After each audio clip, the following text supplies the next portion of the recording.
नमस्कार दोस्तों, आज के माहौल में जो सबसे लोकप्रिय चीज अभी चल रही है वह है ओलंपिक प्रतियोगिता। और सौभाग्य से इस ओलंपिक प्रतियोगिता में हमारे देश के खिलाड़ी भी भाग ले रहे हैं।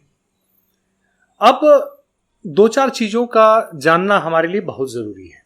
हम इतने दिनों से देखते आ रहे हैं, कभी भी अगर क्रिकेट की बात छोड़ दे तो हम ओलंपिक में या विश्व की जो बाकी खेल की प्रतियोगिताएं हैं उसमें हम कभी स्पोर्ट्स सुपर पावर नहीं बने। आज दुनिया का हर देश अरबों डॉलर खर्च कर रहा है। चीन को देखिए, जापान को देखिए, ऑस्ट्रेलिया है, अमेरिका है, रशिया है, ये सारे देश अरबों डॉलर खर्च करते हैं अपने खिलाड़ियों के, अपने फेडरेशंस के ऊपर, अपने स्पोर्ट्स इंस्टीट्यूशंस के ऊपर, अपने स्पोर्ट्स इंफ्रास्ट्रक्चर के ऊपर, अपने खिलाड़ियों को विश्व में एक स्थान दिलाने के लिए। परंतु हम आज भी काफी पीछे हैं इससे। और तो और हमारा जो परंपरागत खेल रहा है, जैसे कुश्ती, हमारी जो हॉकी रही है, तीरंदाजी, इनमें भी हम काफी पिछड़े हुए हैं। तो आज हम इस मुद्दे पर बात करेंगे आप सबके साथ। आप जरूर इस एपिसोड को देखें, चैनल को लाइक करें, सब्सक्राइब करें और इसे आगे शेयर भी करें। दोस्तों, कभी आप सोचते हैं कि आखिर हम क्यों, इसको दो पार्ट में बांट करके हम बात करेंगे। एक तो हमारी खुद की जिम्मेदारी, दूसरी सिस्टम की जवाबदेही। तो हम क्यों स्पोर्ट्स सुपर पावर नहीं बन पाते हैं? भारत में जब कहीं किसी का बच्चा जन्म लेता है तो 0.1% या 0.5% भी ऐसे लोग नहीं होंगे जो ये समझते होंगे, अगर वो परंपरागत रूप से उस खेल में नहीं है तो एक कॉमन पेरेंट कभी नहीं ये सोचता कि मेरा बच्चा स्पोर्ट्स में जाएगा। वह क्या सोचता है? मेरा बच्चा इंजीनियर बनेगा, मेरा बच्चा डॉक्टर बनेगा, मेरा बच्चा सरकारी बाबू बनेगा या ब्ला ब्ला। यानी हमारी जो मेंटालिटी है, हमारी जो मानसिकता है, वह इस बाबू पद्धति से या बहुत होगा तो इंजीनियर डॉक्टर से ऊपर बढ़ ही नहीं पाती। मार्क्स कम आ गए बच्चों के, उनका जीना हराम कर देते हैं। आस पड़ोस, पड़ोसी, माँ बाप सब मिल करके। पर कभी आप सोचते हैं कि इससे भी ज्यादा बड़ी एक चीज है, इससे भी ज्यादा प्रगति की तरफ ले जाने वाली चीज है। एक ऐसी चीज है जो बच्चे को सिर्फ नाम ही नहीं, उसे उतना ही शोहरत, पैसा, समाज में स्थान, सब कुछ दे सकती है। वह है खेलकूद। दुनिया में हर देश, और हमारे यहां भी पौराणिक रूप से आप देखिए कि खेल कूदों का कितना महत्व था। गुरुकुल में खेल कूदों का महत्व रखा जाता था, हर तरह की विद्याएं सिखाई जाती थी। पर आज धीरे धीरे इन सब का आप ये देखिए कि ये डेप्रिशिएट कर गई हैं, डिमिनिश कर गई हैं। 1947 के बाद हमने कभी इस पर ध्यान ही नहीं दिया। और ध्यान भी दिया किस पर? आज के डेट में क्रिकेट पर। जो हमारे बच्चे हैं उनमें, और अगर मैं विदेशी बच्चों में तुलना करूं तो 15-15 साल के बच्चियां ओलंपिक में जीतते हैं गोल्ड मेडल। क्यों?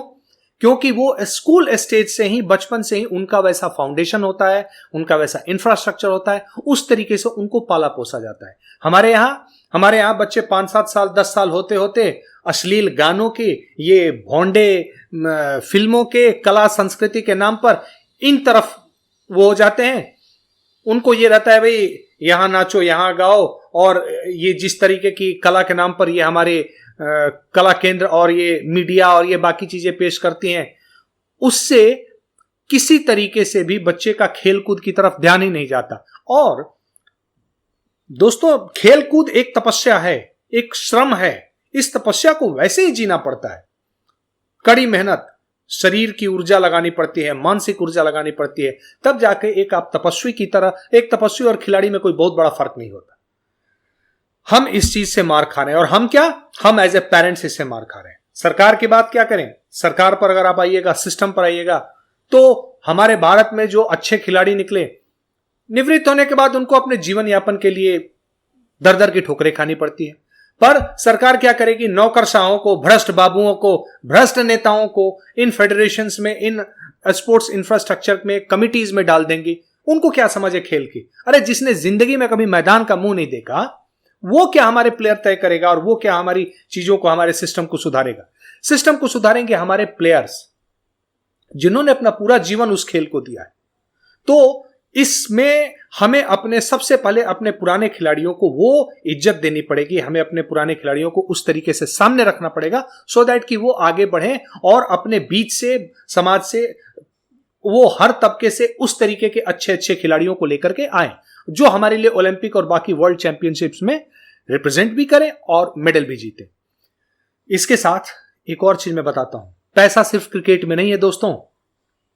आप अपने बच्चों को अच्छे तरीके से आगे ट्रेन करिए, धीरे धीरे ही सही। हम इसे एक मुहिम बनाते हैं, जनता एक मुहिम बनाती है, कॉर्पोरेट्स आएंगे, बड़ी बड़ी संस्थाएं आएंगी, इनको स्पॉन्सर करेंगे। क्रिकेट में भी पैसा है तो सिर्फ वो क्रिकेट के लिए ही नहीं है, हमारे हॉकी में भी उतना ही पैसा हो सकता है, हमारे फुटबॉल में भी हो सकता है, हमारे तीरंदाजी में हो सकता है। जिस देश ने अर्जुन, कर्ण, भीष्म, राम, द्रोण जैसे तीरंदाज दिए और वहां पर हमें एक पदक के लिए आप ये कहिए कि दर दर की ठोकरें खानी पड़ रही है तीरंदाजी में, तो इन सब में बहुत ही ज्यादा उम्मीदें भी हैं और एक्सेप्टेबिलिटी भी है।